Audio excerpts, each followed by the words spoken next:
Welcome to the episode of Locked In. In this episode, because apparently all my footage got corrupted of my part 2 build, we're going to take a short little ride and I'm going to show you part 2 of my Poseidon X custom bike build. In this video, we're going to be going over all the one bike components that I selected for this build and why.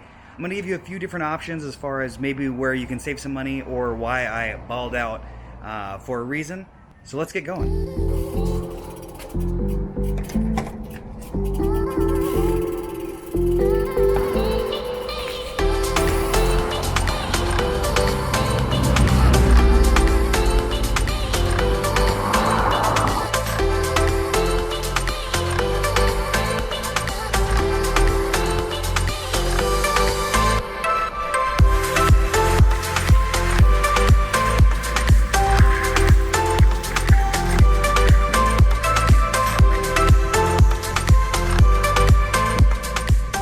Before we get into the details here, I am going to be talking about why I went one bike. So first off, going one bike on your Poseidon X I think is a great option. Poseidon does sell a Apex one bike build now, like I had mentioned in my first series, so you can definitely buy your Poseidon turnkey if you want, or you can slowly upgrade, but you do have to do it in little parts. Now, with my bike, I wanted to keep it somewhat on a budget, spend the money where I think it was necessary. And to explain my reasons why, I'm going to pull over and show you all the parts on the bike.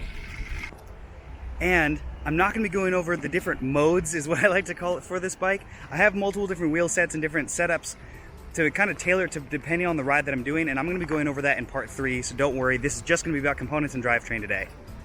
So first off, going one bike, if you want to do it and you want to do it with SRAM, you're going to basically need 4 major components if you want to do it on a budget. You're going to need the shifters, a chainring, depending on if you're running stock crank or whatever crankset you're running, your rear derailleur, and your cassette of choice for 11 speed. Now, I am a big fan of all Apex components, and I've ridden Apex shifters. I just got these rivals for such a good deal that I'm running them on the bike, but honestly, the Apex ones feel almost as nice. I would do that to save the money. Plus, it's a gravel bike, a cyclocross bike.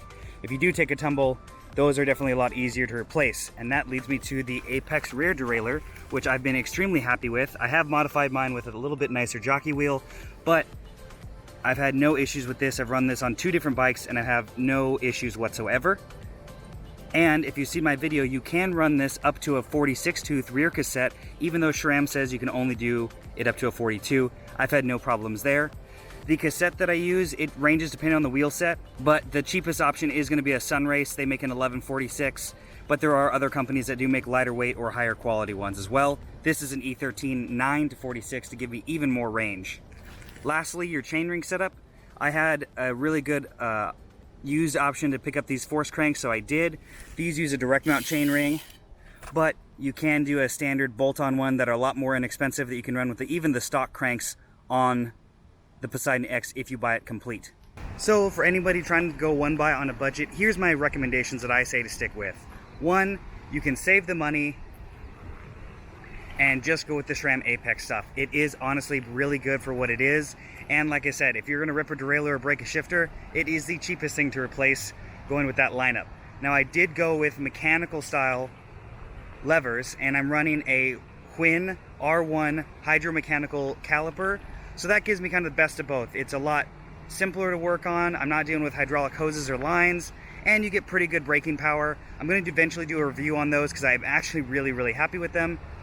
Then as far as the rear derailleur, like I said, you can get a massive cassette on that Apex rear derailleur. I'm going to be doing a test to see if I can even get a 50 on there for the epic crazy gravel days for a crazy amount of climbing gearing. Stay tuned, make sure to subscribe and turn notifications on so you can see that video coming later. As far as the cassette, I've ridden kind of all of the map. I've ridden the Sunrace and I've ridden the E13, which I put on the higher quality versions. And I can definitely feel a difference as far as shift quality, but if you're trying to save the money, the Sunrace cassette is about $100 and it's honestly pretty good. It doesn't shift as crisp, and you obviously aren't going to get that 10 tooth or 9, but that means you can run a standard free hub body, so if you have a wheel that you can't convert or don't want to spend the money, you can. Then onto the crankset, that's the last thing. You can run stock crank and just do a chainring upgrade, and that would be totally fine. I went with the force unit because this is really where you're going to save the most amount of weight. If you look at the Apex rear derailleur and shifters compared to like the Force ones that are substantially more money, they're really not that much lighter. Yes, they're going to shift a little better, but overall weight-wise, the crankset and the cassette is really where you're going to see a big majority changes in weight savings from a stock unit to something a little bit nicer. So I'd say pick up one of those ultralight Zito cassettes like I mentioned in my video on the 3 lightweight cassettes, as well as, if you can spend the money, save it for a nicer crankset. You are going to drop a significant amount of weight there, and you're going to increase the stiffness of the bike, which is always a good thing. And that's it. If you guys have any questions about going one by or why I chose the parts, please put the comments in the comments below. Part 3 is going to be going over the different setups that I have for the bike, wheel sets and tires I'm running on it, and what I think about those. So make sure to subscribe and turn notifications on, and thanks for watching another episode of Locked In.